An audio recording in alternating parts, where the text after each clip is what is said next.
Subscribe now and press the bell icon. Never miss an update. નમસ્કાર વિદ્યાર્થી મિત્રો, ધોરણ 12 સાયન્સ ફિઝિક્સ પ્રેક્ટિકલમાં આજે આપણે પ્રેક્ટિકલ નંબર 6 જોવા જઈ રહ્યા છે. પ્રેક્ટિકલ નંબર 6 એનો હેતુ કંઈક એવો છે કે અહીંયા આપણને આપવામાં આવેલા ગેલ્વેનોમીટરનું અર્ધ આવર્તનની રીતથી આપણે એનો આંતરિક અવરોધ અને એની ફિગર ઓફ મેરિટ નક્કી કરવાની છે. મિત્રો, આપણને એ થાય કે આંતરિક અવરોધ એ આપણે સમજી શકીએ કે ગેલ્વેનોમીટરમાં કંઈક પોતાનો આંતરિક અવરોધ હોય, પણ ફિગર ઓફ મેરિટ એટલે શું તો એ આપણે સમજવું પડે કે એ શું છે. ગેલ્વેનોમીટરની અંદર જ્યારે બે ક્રમિક કાપા વચ્ચેનું જે અંતર છે એ અંતર જે ગેલ્વેનોમીટરનો કાંટો છે એ કાંટાને બે કાપા વચ્ચેનું અંતર કાપવા માટે જેટલો જરૂરી વિદ્યુત પ્રવાહ છે એ વિદ્યુત પ્રવાહનું જે મૂલ્ય છે એને કહેવાય ફિગર ઓફ મેરિટ, જેને આપણે સંજ્ઞામાં સ્મોલ કે વડે દર્શાવીશું, અને જે ગેલ્વેનોમીટરનો આપણે આંતરિક અવરોધ શોધવાનો છે એને કેપિટલ G તરીકે દર્શાવીશું. તો મિત્રો, આના માટે આપણે સૌથી પહેલાં જોઈએ એની સર્કિટ, કે આ પ્રેક્ટિકલની સર્કિટ કેવી રીતે કનેક્ટ થાય છે. તો મિત્રો, અહીંયા સર્કિટમાં આપણે જોઈ શકાય છે. તો મિત્રો, બેટરીના નેગેટિવ એન્ડથી એક વાયર નીકળી અને એ સીધો જાય છે એક મોટી અવરોધ પેટીમાં. અહીંયા બે અવરોધ પેટી વાપરવાની છે, એક મોટી અને એક નાની. જે મોટી અવરોધ પેટી છે એ આપણે અહીંયા જોઈન્ટ કરી છે, જે 10,000 ઓહમના રેટિંગ સુધીની છે. એ બેટરીમાંથી નીકળી અને એક છેડો જાય છે એક કળમાં, જેને આપણે કળ K1 કહીશું. એ કળમાંથી એક છેડો નીકળી અને જાય છે આપણા ગેલ્વેનોમીટરની અંદર, અને ગેલ્વેનોમીટરમાંથી એક છેડો નીકળી અને પાછો અહીંયા બેટરીના પોઝિટિવ એન્ડમાં આવે છે. મતલબ કે આપણું પહેલું લૂપ અહીંયા પૂરું થયું. જે આપણે અહીંયા બ્લુ કલરના વાયરથી કનેક્ટ કરીને બતાવ્યું છે એ થયું આપણું પ્રાઇમરી લૂપ. હવે મિત્રો, એની અંદર આપણે સેકન્ડરી લૂપ કરવાનું છે. તો અહીં જોઈ શકાય છે કે ગેલ્વેનોમીટરમાં બે છેડેથી આપણે એક વાયર લીધો છે અહીંયાથી, જે એક કળમાં જાય છે, જેને આપણે કહીશું કળ K2. K2માંથી એ જ વાયર આગળ નીકળી અને જાય છે એક નાની અવરોધ પેટીમાં, જે એકદમ નાના ક્રમની હશે. તો એ નાની અવરોધ પેટીમાંથી એક વાયર નીકળી અને પછી જાય છે પાછો ગેલ્વેનોમીટરમાં. મતલબ કે ગેલ્વેનોમીટરની જોડે આપણે કળ અને નાની અવરોધ પેટીને અહીંયા આપણે સમાંતરમાં જોડ્યા છે. હવે આનું આપણે અર્ધ આવર્તન માટેનો પ્રેક્ટિકલ કરવાનો છે. તો એ કેવી રીતે કરીશું મિત્રો? તો ચલો જોઈએ હવે પ્રેક્ટિકલ. તો ચલો મિત્રો, હવે આપણે શરૂ કરીએ પ્રેક્ટિકલ. તો અહીંયા આપણે પ્રેક્ટિકલ શરૂ કરતાં પહેલાં, બેટરી ઓન કરતાં પહેલાં આપણી જે કળ K1 અને કળ K2 છે એ બે કળને આપણે સૌથી પહેલાં ડિસ્કનેક્ટ કરવી પડે. આટલું કર્યા પછી હવે મોટી અવરોધ પેટીમાંથી આપણે એક મોટા ક્રમનો અવરોધ કાઢવાનો છે. તો કેટલો? તો અહીંયા આપણે અંદાજિત 10,000 મૂલ્યનો અવરોધ આપણે અહીંયાથી કાઢ્યો છે. અત્યારે 10,000 ઓહમનો અવરોધ આ મોટી અવરોધ પેટીમાંથી કાઢ્યો છે. આટલું કર્યા પછી જ હવે આપણે પ્રેક્ટિકલ શરૂ કરીશું. તો અહીંયા મિત્રો જોઈ શકાય છે કે હવે આપણે બેટરી ઓન કરીએ અને અહીંયા તમે 4 કે 6 વોલ્ટ જેટલો તમે એમાં ઇનપુટ સોર્સ આપી શકો છો. એટલું કર્યા પછી હવે તમારે અહીંયાથી કળ K1 જે આપણી હતી એને કનેક્શન આપવાનું છે. જ્યારે કળ K1 ને કનેક્ટ કરશો તો એ વખતે મિત્રો આપણે અહીંયા જોઈ શકીએ છીએ કે આપણું જે ગેલ્વેનોમીટર છે એ અહીંયા ફૂલ સ્કેલ ડિફ્લેક્શન બતાવે છે. જે આપણે અહીંયા જોઈ શકીએ છીએ કે આપણું ગેલ્વેનોમીટર અહીંયા ફૂલ સ્કેલ ડિફ્લેક્શન આપે છે. તો એ આપણે નોટ કરવાનું છે કે પહેલાં આપણે ફૂલ સ્કેલ લાવવાનું છે. હવે આને અર્ધ આવર્તન માટે કરવાનું છે. તો અર્ધ આવર્તન માટે મિત્રો શું કરવાનું છે કે આપણી જે કળ K2 હતી એ કળ K2 ને હવે આપણે અંદર ઇન્સર્ટ કરીશું. તો આપણું જે ગેલ્વેનોમીટરનું આવર્તન જે ફૂલ સ્કેલ આવતું હતું એની જગ્યાએ શૂન્ય ક્રમનું પાછું એનું આવર્તન થઈ જશે. તો હવે જે પહેલાં જેટલું આવર્તન આવ્યું હતું એના કરતાં અડધું આવર્તન હવે આપણે આમાં લાવવાનું છે. તો એના માટે શું કરીશું? તો અહીંયા જે આપણે નાની અવરોધ પેટી જોઈન્ટ કરેલી છે એમાંથી આપણે એક અમુક ક્રમનો કંઈક એવો અવરોધ કાઢીશું કે જેના કારણે આનું આવર્તન જે પહેલાં આવ્યું હતું એના કરતાં અડધું થાય. તો અહીંયા મિત્રો જોઈ શકાય છે કે આપણે આવર્તન લાવવાનું છે 15. તો અહીંયાથી હું અમુક અવરોધ કાઢતો જઈશ. તો આપણને અહીં જોઈ શકાય છે કે ગેલ્વેનોમીટરમાં આવર્તન વધતું જાય છે અને જે આપણે 15 કરવાનું છે.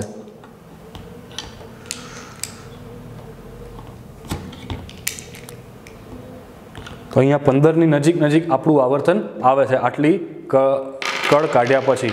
તો હવે આનું રીડિંગ લેવાનું છે આપણે. તો હવે મિત્રો, આપણે અવલોકન કોઠામાં આપણે જોઈશું કે સૌથી પહેલાં જ્યારે આપણે મોટો અવરોધ કાઢ્યો તો એ મોટો અવરોધ કેટલો કાઢ્યો હતો એનું મૂલ્ય લખીશું. એ પછી મોટો અવરોધ કાઢ્યો એ વખતે ગેલ્વેનોમીટરનું આવર્તન કેટલું હતું એનું માપ લખીશું. હવે ગેલ્વેનોમીટરનું આપણે અર્ધ આવર્તન લાવવાનું છે. મતલબ કે આપણું પહેલું આવર્તન 30 આવ્યું હતું, તો એના માટે અર્ધ આવર્તન 15 થાય તે આપણને ખબર છે. તો હવે 15 માટે અહીંથી કેટલો અવરોધ કાઢવાનો છે, જે આપણે અવરોધ અહીંયાથી કાઢ્યો છે એનું મૂલ્ય લખવાનું છે. અહીંયા મેં અવરોધ કાઢ્યો છે, અહીંયા મેં 99 ઓહ્મ જેટલો અવરોધ કાઢ્યો છે. નાની અવરોધ પેટીમાંથી 99 ઓહ્મ જેટલો અહીંયા મેં અવરોધ કાઢ્યો છે. ત્યારે મને અહીંયા હાફ ડિફ્લેક્શન મતલબ કે અર્ધ આવર્તન મળે છે. તો મિત્રો આટલું અર્ધ આવર્તન મળી જાય એટલે આપણા પ્રેક્ટિકલનો એક સેટ અહીંયા પૂરો થાય. હવે શું કરવાનું છે કે ફરીથી આપણી જે કળ K2 હતી એને ડિસ્કનેક્ટ કરાવવાની છે. કળ K1 ને પણ પાછી ફરીથી ડિસ્કનેક્ટ કરાવી દો અને આ જે કળ અહીંયાથી બધી કાઢી હતી અવરોધ માટે એને પાછી અહીંયા આપણે ફરીથી ઇન્સર્ટ કરી દઈશું. એટલું કર્યા પછી હવે શું કરવાનું છે કે આપણે સૌ પ્રથમ ફૂલ સ્કેલ ડિફ્લેક્શન એટલે કે 30 માટે આપણે અવરોધ કાઢ્યો હતો મોટી અવરોધ પેટીમાંથી. હવે આપણું જે આવર્તન છે એ 28 આવે એવી રીતે આપણે એમાંથી કંઈક અવરોધ કાઢવાનો છે. તો એના માટે મિત્રો શું કરીશું કે જે પહેલાં આપણે અવરોધ ભરાયેલો હતો એને પાછો ભરાઈ દઈશું અને એનાથી ઓછા ક્રમનો અવરોધ કાઢીશું.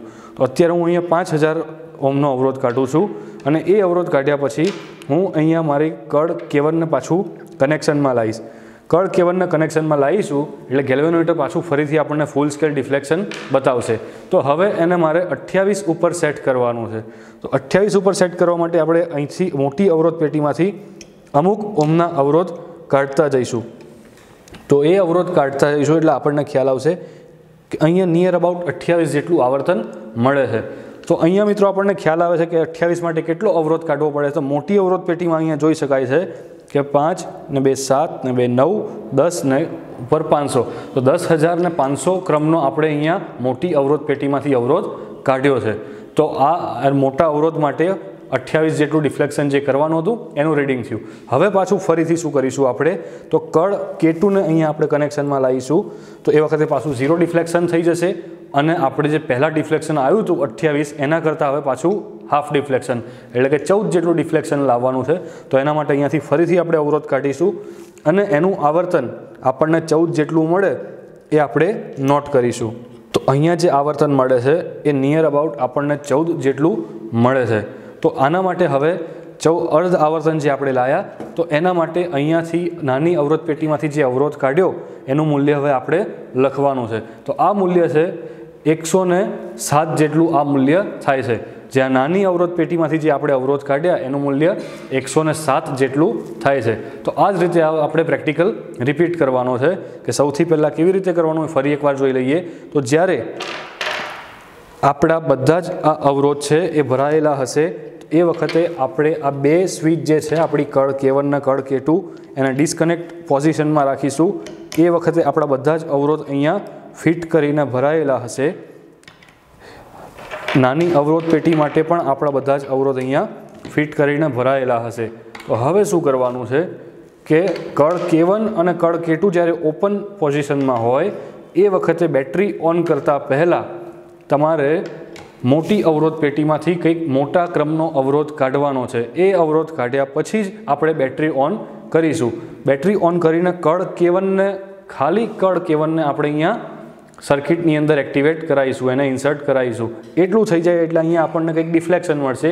એ જે ડિફ્લેક્શન મળ્યું હોય એના કરતાં અડધું ડિફ્લેક્શન હવે આપણે આ અવરોધ પેટીથી લાવવાનું છે. તો એ કેવી રીતે કરી શકાય તો એના માટે કળ K2 ને હવે ઇન્સર્ટ કરાવીશું અને પછી આ અવરોધ પેટીમાંથી આપણે કંઈક એવો અવરોધ કાઢીશું કે આપણને જે પહેલાં જે આવર્તન મળ્યું હતું એના કરતાં અડધું આવર્તન મળે. તો એવી જ રીતે આ પ્રેક્ટિકલને આપણે રિપીટ કરતા જઈશું. તો આ પ્રેક્ટિકલમાં આવું છે. અને મિત્રો હવે જોઈએ આની ગણતરી, અવલોકન કોઠો, અવલોકન અને એના પરિણામ.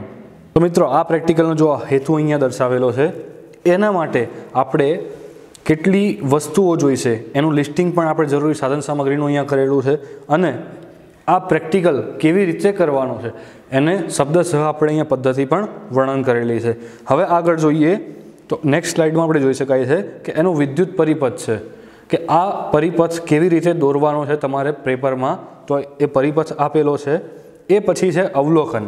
અવલોકનમાં મિત્રો પહેલું અવલોકન એવું કંઈક છે કે બેટરીનું વિદ્યુત ચાલક બળ. તમે બેટરીમાંથી જે ઇનપુટ આપવાના છો એનું કેટલો ઇનપુટ આપવાનો છે એનું મૂલ્ય તમે અહીંયા લખશો. એ પછી ગેલ્વેનોમીટરના પૂર્ણ સ્કેલમાં કાપા, મતલબ ગેલ્વેનોમીટરમાં આપણે જોયું પ્રેક્ટિકલમાં કે એનો જે કાંટો હોય એ સેન્ટરમાં હોય ને સેન્ટરથી જમણી અને ડાબી બંને બાજુ 30-30 કાપા છે. તો ગેલ્વેનોમીટરમાં પૂર્ણ સ્કેલ કાપવા માટે વિભાગની સંખ્યા તો 30 ત્યાં આપણે લખીશું. પછી છે ગેલ્વેનોમીટર માટે આપણે અવલોકન કોષ્ટક જોવાનો છે. તો અવલોકન કોષ્ટકમાં મિત્રો આપણે જોઈ શકીએ છીએ અહીંયા કે સૌથી પહેલાં મોટો અવરોધ એવું કોલમ છે. તો એની અંદર આપણે જે ફૂલ સ્કેલ ડિફ્લેક્શન માટે જે અવરોધ કાઢ્યો હતો 10,000 એ આપણે લખીશું. એ 10,000નો અવરોધ જ્યારે કાઢ્યો એ વખતે એમાં ગેલ્વેનોમીટરનું આવર્તન કેટલું મળતું હતું એ આપણે મૂલ્ય લખીશું. એ પછી એના ઉપરથી જ એનું હાફ ડિફ્લેક્શન એટલે કે જે આપણને પહેલાં મળ્યું હતું એના કરતાં જે અડધી વેલ્યુ થાય એ આપણે એના પછીના કોલમમાં લખીશું. અને હાફ ડિફ્લેક્શન લાવવા માટે જે આપણે સમાંતરમાં એક નાની અવરોધ પેટી જોડેલી હતી જેને આપણે સેન્ટ કહીશું, તો એનું જે મૂલ્ય હોય જે આપણે કાઢવાના છીએ એ મૂલ્ય એમાં લખીશું. અને એના જ પરથી આર અને એસની આપણને વેલ્યુ મળી જાય તો એ પરથી જી, કેપિટલ જી એટલે કે ગેલ્વેનોમીટરનો આંતરિક અવરોધ અને સ્મોલ કે એટલે કે ગેલ્વેનોમીટરની ફિગર ઓફ મેરિટ એ સૂત્ર પ્રમાણે એમાં કિંમત મૂકી અને આપણે એની કિંમત શોધી શકીશું. એવી જ રીતે અલગ અલગ તમે અવરોધ કાઢતા જશો એ રીતે આપણને અહીંયા અલગ અલગ એના આવર્તન મળતા જશે અને એ આવર્તન પ્રમાણે એના શંટનો અવરોધ પણ એમાં કંઈક ચેન્જિંગ આવતું જશે જે આપણે અહીંયા જોઈ શકીએ છીએ. મિત્રો એક વસ્તુ ખાસ ધ્યાન રાખવી જોઈએ કે જ્યારે તમે અવરોધનું મૂલ્ય વધારો છો, મોટા અવરોધનું મૂલ્ય જ્યારે પણ તમે વધારતા હોવ તો એ વખતે તમારા આવર્તનનું મૂલ્ય જે છે એ ઘટતું જશે. એ ખાસ ધ્યાન રાખવું જોઈએ. હવે એની આગળ આપણને ગણતરી બતાવી છે કે અવલોકન કોઠાની અંદર આપણે કેપિટલ જી અને સ્મોલ કેની જે ગણતરી કરી તે કેવી રીતે કરી એ ગણતરી આવી રીતે છે. સૂત્રમાં આપણે કિંમતો મૂકી અને એને જવાબ લાવ્યા છે. તો એ રીતે જ તમારે એક્ઝામમાં પણ આવી રીતે પણ સૂત્રથી આ જવાબ લાવવાનો છે અને ગણતરી કરીને તમારા એક્ઝામિનરને બતાવવાનું છે. એ તમને જેટલા પણ તમે 5 રીડિંગ કે 6 રીડિંગ જે લીધા હોય એ બધા જ રીડિંગનો જે ફાઇનલ આન્સર તમને મળ્યો હોય કેપિટલ જીનો એ દરેકની તમારે સરેરાશ કાઢવાની છે જે આપણા ગેલ્વેનોમીટરના અવરોધનું સરેરાશ મૂલ્ય થશે જે અહીંયા આપણને દર્શાવેલું છે. એટલું પતે એટલે ગેલ્વેનોમીટરની ફિગર ઓફ મેરિટ શોધવાની છે જેનું સૂત્ર પણ આપણને અહીંયા આપેલું છે. તો એ સૂત્રની અંદર જરૂરી બધી જ કિંમત આપણને હવે મળી ગઈ છે. તો એ બધી જ કિંમત મૂકી અને એનું પણ આપણે મૂલ્ય શોધીશું જે એમ્પિયર પ્રતિ વિભાગમાં આવશે.